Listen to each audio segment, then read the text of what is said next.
everybody. We've got some people here from far, far away. Buffalo, Ottawa, Halliburton. Where else? Owen Sound. You're with him, though, right? Okay, well, okay, cool. Well, welcome, everybody. My name is Rob Provencher, for those of you who do not know who I am. And we're going to be spending the whole day together talking about none other than wedding photography. So I got a lot of information I want to impart upon you. So we're going to have a break at about an hour and a half in, maybe 10 minutes. What are we doing for lunch anyways? Are you making pizza for us, or are we doing subs or something? I can't remember. Did we have a plan? No, we didn't. Okay, we have no plan for lunch. Okay. We're just going to work through lunch? Just keep. No lunch. No food. We'll figure something out. If you have any ideas at break, maybe we'll just work it out with everybody. And then we're going to get started right at 1 o'clock sharp and get back into it right through till 5 o'clock. So just going to give you a quick overview outline of what it is I plan on covering today, okay? I'm going to give you my bio. I'm going to talk about the nature of weddings and the future of wedding photography. I'm going to talk about some marketing, the interviewing process, social media, copywriting, and a bunch of other stuff that have to do with marketing wedding photography. I'm going to go through all my equipment. I brought all my equipment with me, so I want to go through that. That shouldn't take too long, but I get a lot of questions. People are always asking about equipment, so I thought I'd bring it with me to show to you. And, of course, we're going to spend a lot of today on shooting. Not actual shooting. I'm going to go through shooting. And again, we're going to do a little bit on workflow as well. That shouldn't take too long. And the first thing I want to bring up is the idea that why workshops are useless. Okay? Now, I had one person email me 4 days ago and said, I'm not going to your workshop. I thought it was a live model shoot. And I'm thinking to myself, I refund him his money. I said, that's no problem. And I didn't say anything beyond that. But, my idea is this. I've felt this way for many, many, many years, especially when it comes to weddings. If you want to learn how to really master something, especially something as intense and diverse and something as, I guess, emotional and demanding as wedding photography, there's not a lot, in my opinion, that you can learn from doing a live model workshop. To me, shooting is just a sliver. Well, what you can learn at a workshop if you're doing if you had a bride and groom there or something like that, it's just a mere sliver of the whole picture. That reason, and also because I've seen it too many times when people sign up for, let's say, a 5-day workshop. Like Jerry Gionis has a 5-day workshop. I never want to discourage anybody from attending his workshop. He's an amazing photographer. Watched his DVDs. Went to the other dude from Australia, Yervant, went to his workshop in Toronto years ago. Morning. And I personally am always pushing the envelope and trying to look for new ideas, constantly. One of my favorite sources for new ideas come in the front.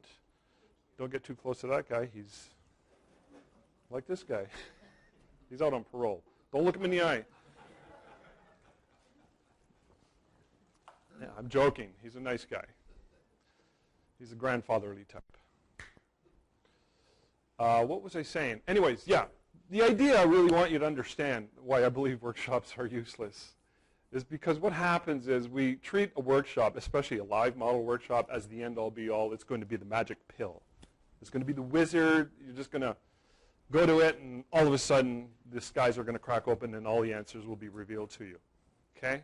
And as humans, we look for that, right? We look for easy answers. We look for the easy road. But success is not easy. Success is going that extra 10% above and beyond what everybody else is willing to do. This applies to weddings more so than any other industry, I believe, because it is such a demanding area of photography. So that's the reason why I did not do a live model shoot. I personally don't believe in them. If I were to do a live model shoot, I would feel to some degree or other that I'd be selling out. 2 reasons. 1, I don't believe in them. 2, I don't think you'd get maximum return on it because of the reasons I mentioned earlier. But the selling out part comes because I know so many people would like them. They're so attractive. We're going to do some live shooting. Let me give you an example. I always like to talk about and compare to music, sometimes to chefs in restaurants, other creative professions. I used to play in a band. I played the blues, harmonica, and sang a lot. And so I was always studying blues. I was picking up magazines and books and whatnot. I took some lessons from some jazz people, trying to expand my... Well, you know, Eric Clapton is an awesome guitar player. So if he did a workshop for 3 hours, if he came to Toronto and did a 3-hour workshop on blues, and if I went to it, I wouldn't walk away from there really with a lot of the skills that I would need. The skills that I would need are nothing more than the skills that come from nose to the grindstone. Work, work, work, practice, practice, practice, experience. So a live workshop where you're doing live shooting compared to what really is needed, there's such a vast universal difference there. I don't think it would be fair. Ideas, in my opinion, are far more powerful, far more potent than anything else, especially if you're eager, ambitious, and you have the willingness to act and move forward. Okay? So that's what I want to impart upon you guys today. There's a lot of that in the realm of ideas, techniques, coming from my world, what's worked for me in, oh, God forbid, 32 years now as a photographer. Did I say that number? I'm 52 years old. I started when I was 20. I started shooting weddings when I was 20, 22, 23. So it's very good for me. I'm very busy. I shoot about 15 to 20 a year. That's all I want to shoot. Okay? You know, if I shoot, say, 18 in a year, that's I think what I shot last year, I'm happy. Okay? I'll tell you right now, I make minimum $3,000 net in my pocket for every wedding. I've got it all figured out. Okay, so if I shoot 18 times 3, do the math, that's what I'm grossing before tax, pre-tax net on my weddings. Okay, I also shoot a lot of babies and families, so I call that the complete studio. I'm doing a lot of stuff. So I'm going to talk very briefly, very, very briefly on babies and families and that, just as an area that you might want to consider branching off into because it ties into weddings as well when you look at the whole picture. So that's the reality behind my situation. That's my belief, and that's why I'm not doing a live shoot. The closest I might come to a live shoot today is I might spend 5 minutes on what I call the 5 essential poses. But I will need a volunteer man and a woman who don't mind holding hands and hugging one another. Is there such a couple here? No? Do you have acting experience? Yeah? Pardon me? I just want to introduce Abbas right here from Album Epoca. If you could stand up and take a bow. Abbas has got a small display in the back. And if you're not with Album Epoca for your albums, you might want to check him out. He owned it was a Profo, which he turned into Artistic Album Design, and then became the exclusive dealer for Canada from this Italian company called Album Epoca. And he flew there to check out the company, spent many, many dollars and hours researching them before he decided to take them on. Then he excitedly called me up when he got back and he said, "Rob, I got to show you something." And I'm thinking to myself, oh, not another album company, please. Because there's so many of them, right? So he drove all the way up to Sudbury to see me with his samples. And in the studio, he's showing them to me, and I'm like, oh, yeah, that's cool. Thankfully, my wife walked in the room, and I'm thinking, oh, why didn't I tell her to come here in the first place? She's the boss. She makes the big decisions, right? Remember, she walked in, and she came over, and she was like, oh, I like. And she is, if you know my wife, Tina, it's all business. She's got an accounting background. I'm the flaky artist. Yeah, but she also knew value, okay? She really liked the prices. So we've been using them ever since. That was, 3 years ago. So you might want to consider using Album Epoca. I urge you to try them out if you're a serious wedding photographer and you're looking for an album company. He will set you up with some free samples. He's very, very generous. Okay, if you're willing to consider them and carry their line, do check them out. So Got any left? It's almost gone. So anyways, that's why I don't like doing a live model workshop. So a little bit about myself. I'm always up for doing interesting things, and like I said, I've been into photography for 32 years now, since I was 20. I'm 52 now. Shot this a couple months ago coming back from Elora. We picked up a cool red couch, which is going to be for an online TV show that I got coming up called Cool Red Couch. And I'm going to use that couch I'm thinking for weddings and whatnot. I'm going to bring it with me for seniors, families. I do fairy portraits in my studio. I do lots of children, lots of babies, and lots of families, maternity, senior portraits, which are kind of new to Canada, and something we're looking into doing. I do a certain amount of editorial and commercial work, not a whole lot, about 10%. It's kind of gravy, you know.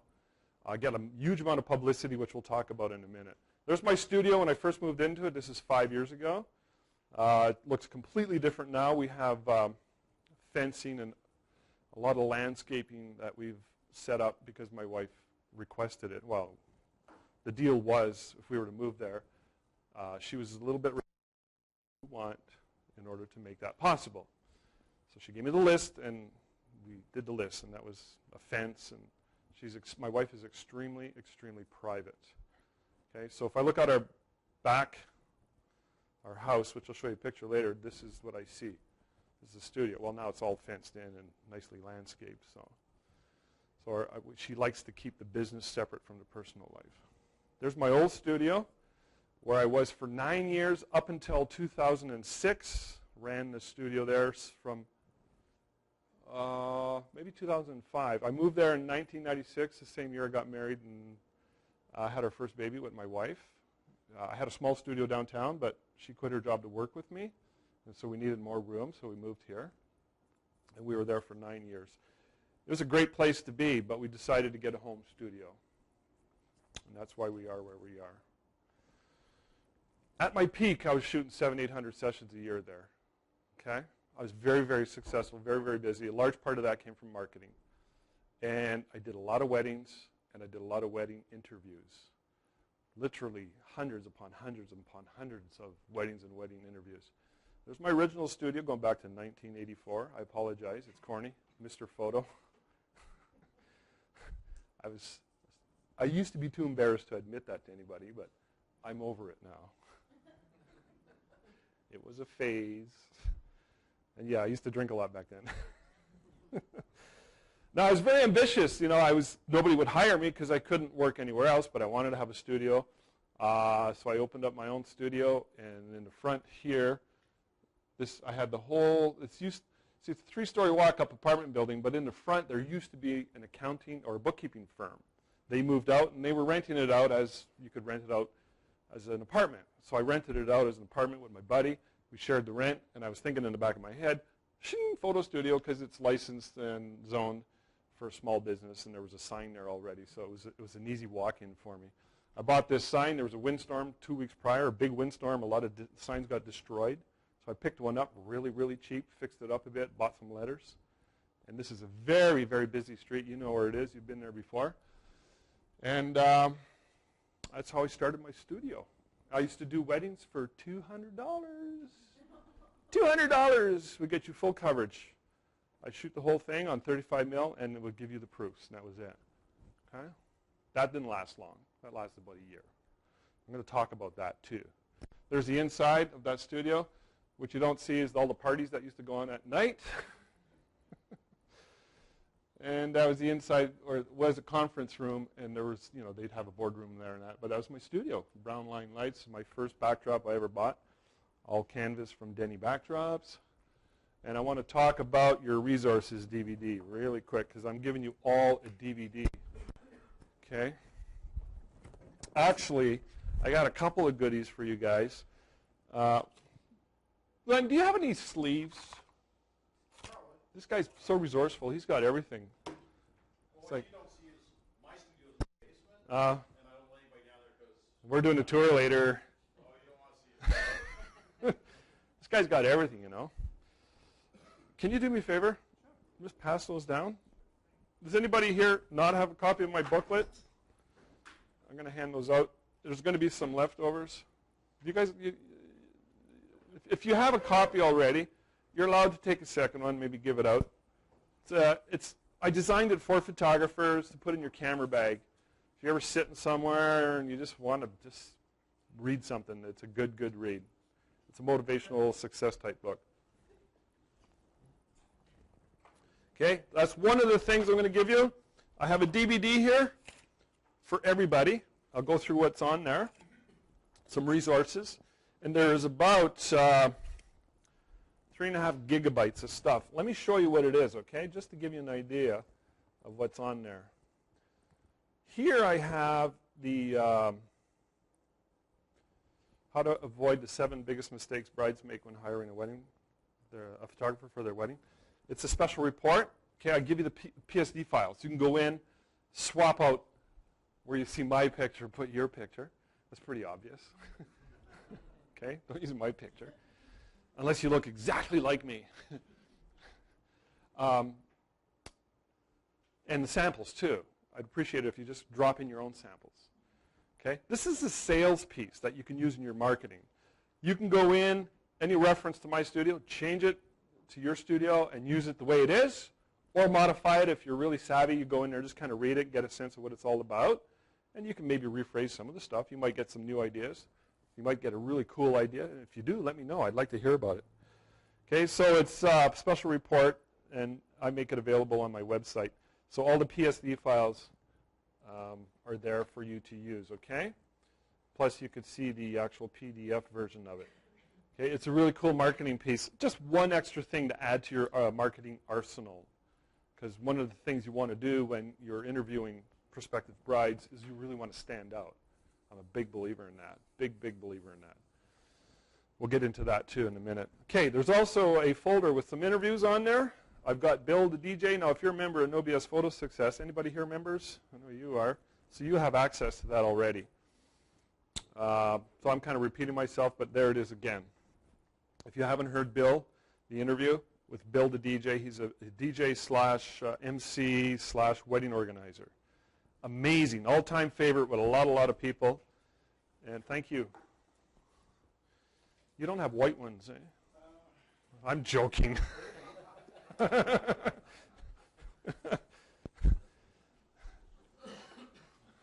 teasing you, Glenn. So anyways, that's an audio with Bill the DJ. He's an amazing dude. Awesome tools, tips, and ideas for marketing the weddings. That's why I put that on there. Okay. I also have an interview, a phone interview with this guy in the back, Kerry Allen, who's been in Canada for about a year now, but he's from Phoenix. Used to be from Canada and Phoenix and all points around the world. The guy gets around a lot. Longtime friend of mine. And 2 years ago I did that, 3 years ago. So we're always on the phone, we're always talking. He says, I just did a big wedding show in Phoenix, and he booked like 17 weddings in one show. So how did you do that? So we got to talking. I said, I got to interview you. Okay? So if you want to know how he got 17 weddings booked in one wedding show, it's all in there. Okay? There's a wedding interview where I actually met with a couple in the studio, fired up the recorder, and you can hear me talk to them. There's 2 of them. Okay? I think I put one on No BS, the other one is not. Because a lot of people want to know what that process is like. So I thought, I'm going to record it. Okay? So if you want to listen to those, that's what it's there for. I also have a bunch of videos of me on the job at actual weddings. They're all 4, 5, 6, 10 minutes long. And a lot of it's to do with lighting and posing and different ideas that I use when I'm on a wedding. So it's like being there with me at an actual wedding. So they're videos. These are marketing pieces. This one, and this one is from James Hodgins, the co-founder of No BS. And this one's mine, and that's me when I dressed up as a fairy and walked through the mall at Diane Wilson's studio. I have no shame. And I did that mostly to use in my studio when I got back to Sudbury to announce that Fairy Day was coming up. So I have Fairy Day twice a year. So if you want to expand your studio, by the way, look into doing a Fairy Day or fairy portraits. They're just hot. People buy them up like crazy. We're having another Fairy Day on Good Friday coming up, and we anticipate another sellout. So anyways, that's why I did that video. So I just wanted to give you some publicity ideas. I want to talk about this later, how you can get publicity on the news, and a couple of testimonial videos. These two are James's. This one's mine. And these are ideas I think you ought to be using for your marketing to really connect with future brides. Okay, so I'll show you some of those later, maybe just one. I got some slideshows in there. Trash the Dress that I shot. This is an engagement session. I'll show you that later. Best of 2010 weddings. That's also on my website. Aaron and Christopher's, my last wedding I shot on Valentine's Day weekend 4 weeks ago. So you see it's 532 megabytes. It's their complete DVD that we give to our clients. So you can watch that. It's like 42 minutes long. So I don't want to watch it today. There's Aaron and Chris, same couple, their engagement session. Aaron and Chris, the short version of this here. Katie and Troy, and Laura and Z. Laura and Z, that was a wedding. They hired me. They got married in Sudbury on a lakefront home. One of our clients, it was his brother who was in from Holland with his wife. They got married, and they had crap pictures. They hired somebody, but they paid minimal. They were so disappointed. They called me and said, "We're going to dress up again. Can you come and get pictures of us in the yard?" So I went on a Friday, and she was willing, and she did. You'll see it on this video. When we were done, she ran off the dock completely in her full wedding outfit, and into the water she went. Pardon? I don't remember, but it was not much. It was a couple $100. It was a very small wedding in the yard, very, very intimate, quaint little affair. And they just were so disappointed. And I've got complete weddings here for you to, if you want to see I got 3 of them, 3 full weddings for you to have a look, see what my weddings are like from A to Z. And later on, I'll go through one of them, okay? Also got DVD and these announcement cards that we give to our couples. There's samples in there for you to look at, okay? And there's the DVD cover. Just to give you some, there's another DVD cover, engagement card, DVD cover. No, that was engagement card. DVD cover, etc., etc., etc. Okay, and I also got a posing guide in there. I think it's about 150 pages, full of pictures. It's a little dated. I wrote that about 2003 or 4. Okay, I just feel it's dated. The ideas are not. There's probably new ideas I can add to it now, but I think it's got some pretty good stuff going for it. So you might want to either print that out or study it and get some ideas going. I'm a big believer in constantly looking for new ideas. In my studio, I have a file folder loaded with ideas. I even got one about 2 months ago from a picture that was like 1892. You know the old natural light pictures at the north light windows? It was a family shot, and I just loved it. I looked at it, I said, I love that. I can see myself doing that pose. It was very traditional, but I can modernize it. So I printed it out, and it went on the stack of prints of swipe files that I have in my studio. Okay, I think it's really important to always stay progressive, dynamic, moving forward with weddings. Weddings are pretty fickle. So if you're still shooting like 1989, has anybody here been shooting for like 20, 30 years? Anybody? Just you? No? Most of you guys are relatively new-ish. 10 years? Who said that? The young guy here said 10 years. So you started when digital was just coming out, or were you shooting film?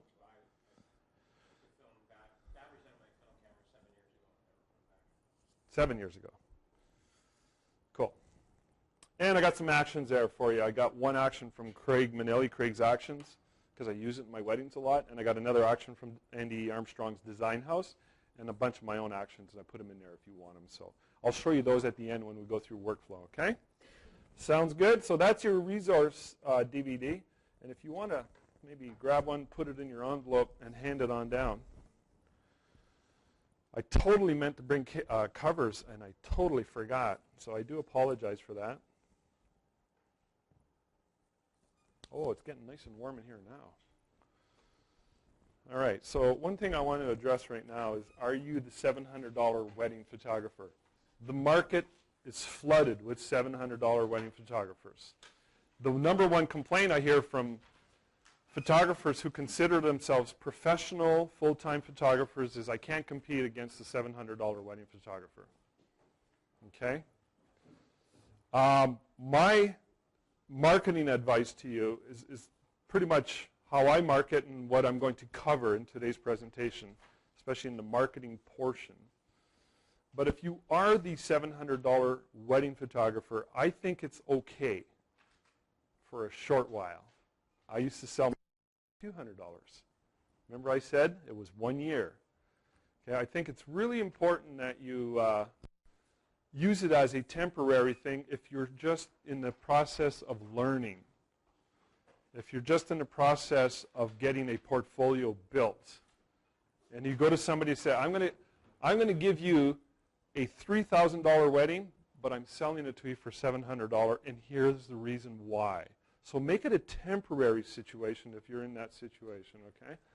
If you're at the $3,000, $4,000 mark or $2,500 mark, and you're commanding a fair enough fee with a nice profit for yourself, and you're worried about the $700 photographer, it's really, really important that you use all the strategies available to you to stand out.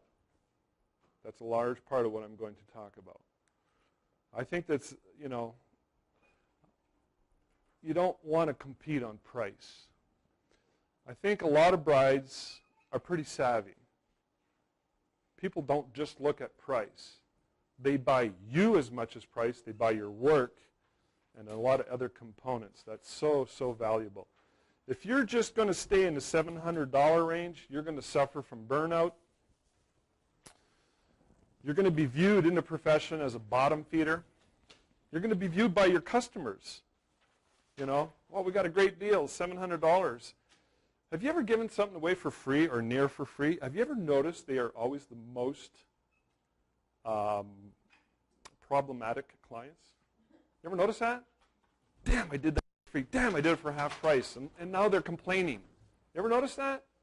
That's what you're going to get from your clients when you're selling at rock bottom feeder prices. Okay? So you don't want to stay there. You want to get out of there as quickly as possible. So if I was starting out, I would, by all means, start low, but I would tell them that the value is, here's where I plan on going. Here's what you're going to get the price for right now. At least you've got a vision down the road for where you want to be. And that could be $3,000, $4,000, $5,000 a wedding. So you'll never gain respect, and you'll never, in my opinion, reach the highest level of your creative output and your profitability. Okay? You're going to stay at the bottom. So you have to have a vision. You can only stay at the $700 range or the $500 range for so long. It's even the $1,000 range is in the same range. You're not going to get any business skills because your mentality is always going to be people buy on price. You're never going to learn what it takes business-wise to move beyond that. Okay? I personally think business is the greatest teacher. Business is the greatest guru. Having your own business, challenging yourself, moving forward will give you more opportunities to become more of who you are meant to be. Sounds a little bit hooey, I know, but that's my personal experience. Okay, in 1995, when I got married and got serious about marketing, we had a baby and my wife quit her job. She was an accountant. We had a mortgage. All of a sudden, I'm like, okay, and I just started listening to Dr. Laura.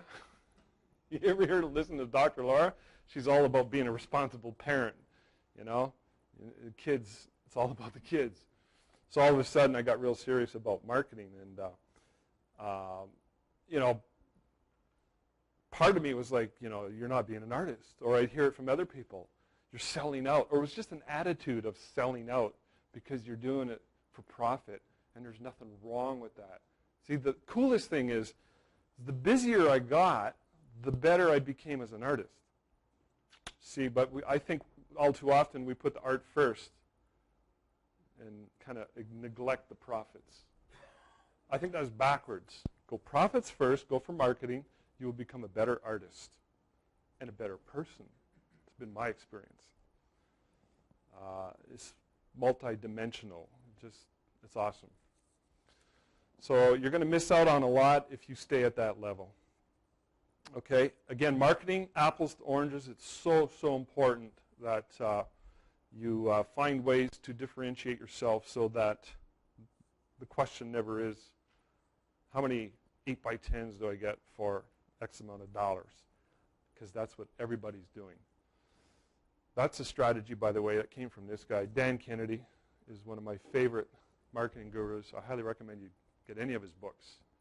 He's got some business books, time management books, sales letter books, marketing books, pricing books. Got a new one come out. I haven't read it yet, but I got it. It's called Unfinished Business. The guy's so prolific and savvy as far as marketing is concerned. So if you're really serious about expanding your skills, go to Amazon and just type in his name. Anybody here get his newsletter? Dan Kennedy? Anybody? Anybody know? Okay. He's quite popular, becoming much more popular nowadays. And so you're going to be missing out on a big opportunity. So you want to really keep that in mind. Stay away from the $700 range. All right, the big ideas I want to cover and that I think are so essential when it comes to marketing and shooting wedding photography. More so than other areas. More so, say, than families. More so, say, than fairy portraits or baby portraits. I'm going to touch briefly on why I think the reasons are that this is so. But I think the quality of the work is really, really important. That's a huge magnet. A bride knows. She knows. She can see a work that there's just something to it. Right? It's not the only thing. So I don't want you to focus on that being the only thing. And I'll tell you a little story right now. Yesterday at 11 o'clock, my wife, she asked me the day before, she said, there's a couple coming up from 4 hours down the road. I do a lot of weddings, 3, 4, 5 hours out of town. And I have never met them. They booked their wedding because she was at a wedding from 2 years prior. And she was at Sarah's wedding. That's Sarah's wedding. And they were coming in town for their friend's birthday, and they were staying overnight, and they thought they'd come in and talk to me. Their wedding's in June. So it's really cool. Now, I usually like to meet my couples, and I like to shoot their engagement shot and get to know them. I really do a bonding thing. So this is my opportunity to get to meet them. So first question she asks is, she says, so do you routinely do this, meet with people? I'm like, absolutely. It's so important to me that I get to know you and that we can, get to know one another, and especially shooting engagement sessions so that I can get you used to working in front of the camera, especially for the guys. A lot of guys are very, pictures. And a lot of guys after I shoot the engagement session, they're like, oh, that was cool. Yes. They're like, yes, Rob's a good guy. That's what I want them to be saying. But they told me they had their engagement shot done in the wintertime by another guy. They had the CD with them. They had 30 images on there. I popped them in the computer. They wanted me to look at them. They were stunning. Stunning. I was jealous. It's a good feeling. They were good. So you're probably thinking what I was thinking. Does anybody know? What? Why are you here? Yeah. Why did you not book with him? He's right in your city. You're booking with me. Right in there is a very important key. It's the flip side to a good product. The guy had a good product, but he did not have enough leadership skills, and he did not have enough, what she called was, I don't know the word that I'm trying to look for, direction. They wanted direction. They wanted somebody that could take the bull by the horns. I was just like blown away. I said, you're going to hire me to come in from out of town, pay the extra fees to come in because that is important to you. This guy did an amazing job. And apparently in his town, he's just scooping up all the weddings.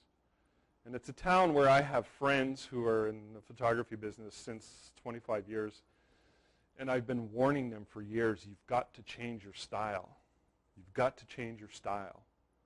You know how many weddings they've got this year? 1. Next year, maybe 0. I wouldn't be surprised. She's being pig-headed. So this new guy on the block, he's only been at it a few years, is doing this amazing work. But not everybody's going with him because of the reason that this couple told me. That's so important. So important to understand. And she was at this wedding here. She was a guest. She saw the pictures. She loved them. Okay? So personality. The guy was lacking in the personality department. This is so important. You could get away with not having much of a personality 10 plus years ago because we were viewed as magicians. We were a rare breed. Now we're not so much a rare breed. Even if you got 10 guys down the road doing all photography, in the client's eye, you're all the same. Initially, anyways, until you prove otherwise. Okay, so you got to find ways to stand out. Back in the old days, there were not enough of us. I mean, we were, once in a while you'd see a photographer, we were like these magic wizards who had this mysterious power. You go in this room, you'd come out with a print. It was just like, how'd he or she do that? Wow.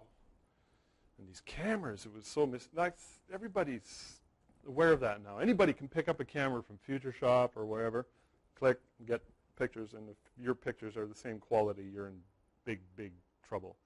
Okay? Now, even if you're doing really good work, if you don't have personality, you're still potentially in big, big trouble. Okay? So I think having a great product, having a great personality is important. We'll wait, see who it is. I used to be extremely shy. I'm not kidding you. I was extremely shy. I went to Toastmasters in 1991. I did 11 years.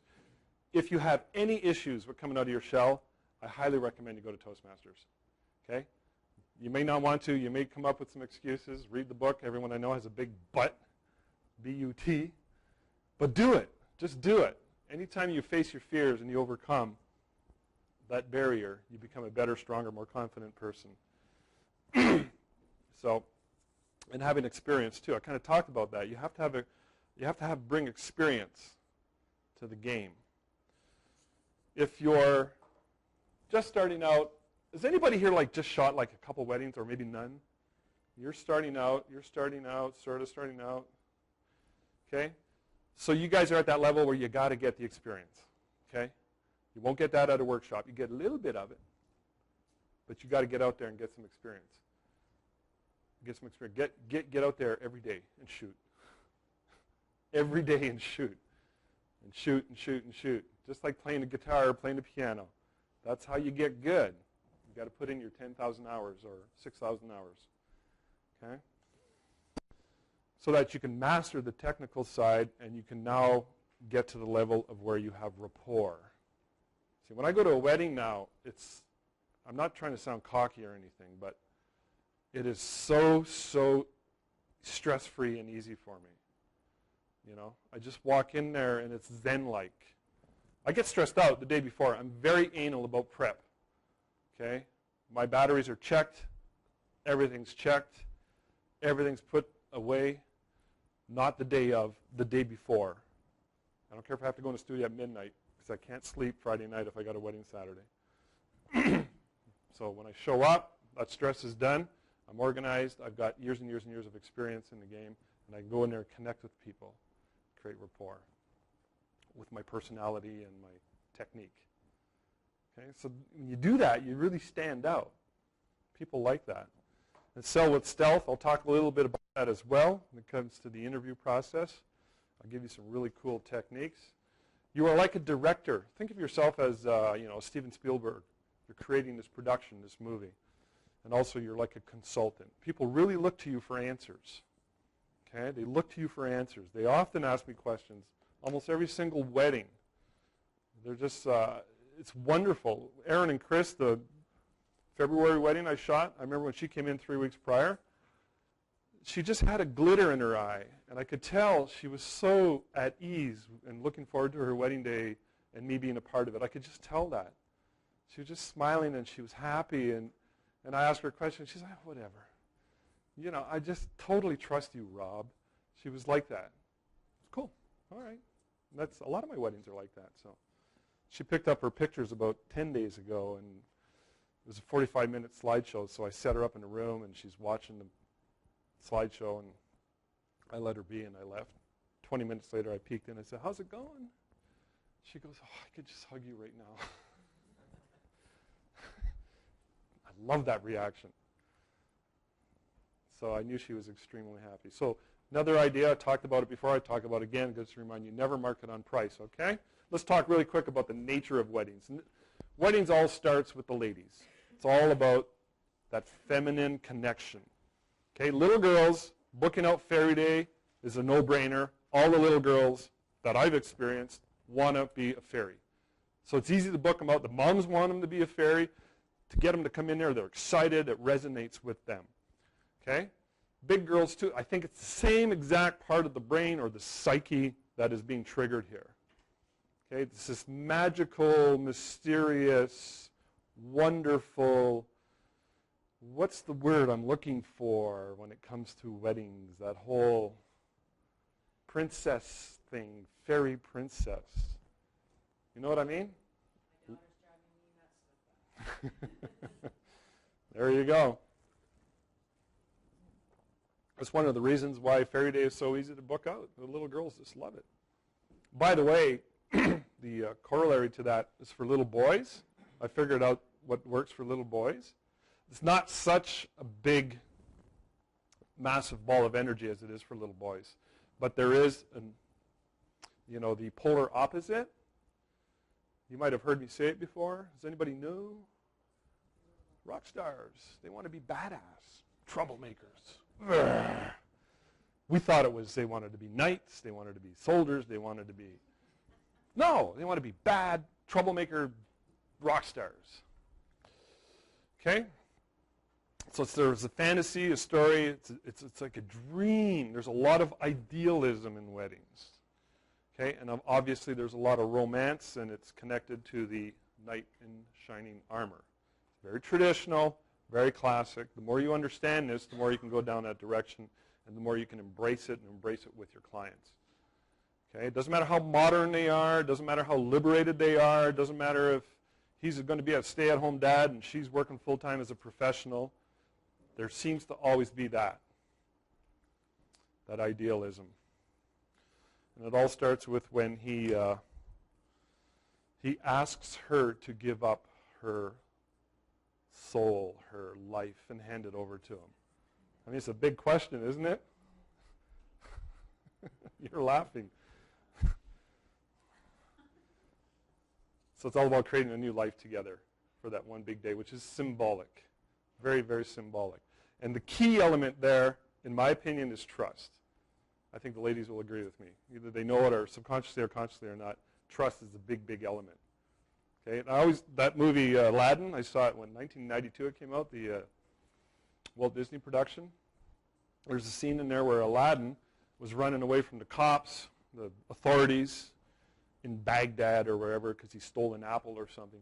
She was running around in the city because she was really upset with her father, who was very oppressive. He wasn't a bad guy. He was just a typical caring, loving father. I have a 15-year-old. I told her 2 weeks ago, I said, I got a new saying, Danielle. Guns don't kill people. Dads with pretty daughters do. Oh, Dad! So the princess really wants her freedom, right? She wants her freedom. She wants her life. So she runs away. She's exploring adventure. She's in the town, and she meets this guy who is the thing that represents adventure. He's this badass guy who's got no real roots, and he's kind of a street bum. He's the future prince. That's what he is. He's the frog. So they're running from the authorities, and they get to this precipitous abyss somewhere. Maybe it's a building. I can't remember. Anybody remember? Doesn't matter. And he jumps, and he looks, and he goes, jump! And she, was it, no, I think it was, yeah? And he's like, jump! And she's like, and she doesn't want to jump. And then comes the magical question. He looks at her and goes, don't you trust me? He just met her. And he says, don't you trust me? Yes, I guess I do. And she jumps. That's it. Trust is so, so, so important. Okay, so when you connect, when you bond with your clients, you build up trust. Okay? You connect. This is so important that you do this. And you can't do this if you're bargaining and working on price alone. When people come to you and you go through all the stuff you get for your $700 or $1,200. You got to talk about that stuff, but it's a very small component. Okay, so you want to take them on a journey, not a tech journey. I put that in there, not including pricing. So you don't want to get talking about technical stuff because that's not a selling feature. Some people ask me about equipment, but it's really rare, really rare. Some guys want to know about pixel size in that because they get all the digital files with my weddings. It's the only time I include digital files is with weddings. And I'll talk about that later when I go through the pricing, explain to you why I give away the digital files, why I think you out to too, and how to do it so everyone's happy. But if you're going to just talk about technical stuff, mechanical stuff, it's not something that resonates unless you segue it and convert it to a story. Stories are so, so, so powerful. That's what I put right there, stories. You want to get into stories. If you don't have a story, find a story, make a story. The more weddings you shoot, the more clients you meet with, the better you get at stories. Stories will connect. Okay? Any story you can tell that is similar to the Aladdin story that connects to the fantasy, the idealism, the more you can do that, the more they will trust you. I love it when a client says, you know, the other guy's cheaper, but I like what you had to say. There. It's not about money anymore. They like what I had to say. I often, when a bride comes in and she's got $1,800 in her head, this is my budget. Okay? Well, I'm not going to go down that road. I'm going to say, well, I'll tell you what, I'll show you what I got, and we'll talk about it later. So I show her, and I can tell she's adjusting in her head. It went up to $3,300. But he's not so much, and she's got to go home and talk to Dad. And I know when I let her go, she calls him 2 days later and says, you know, we're going to do it. I know what happened. She went home, and she's in the kitchen with Mom and Dad, and they're talking about all the photographers. They say, I really like this guy, what he had to say. But he's $3,300, Dad. Dad wants to help her, right?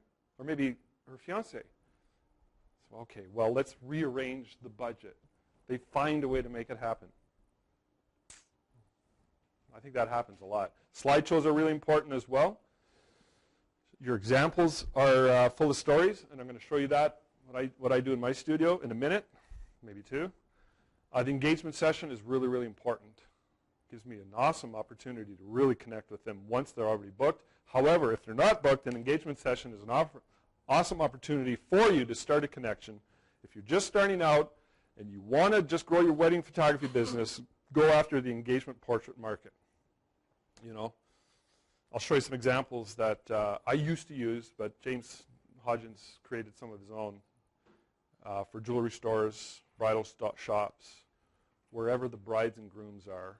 If you can offer them a complimentary engagement session and get out in the field with them, you got them. If you do play your cards right.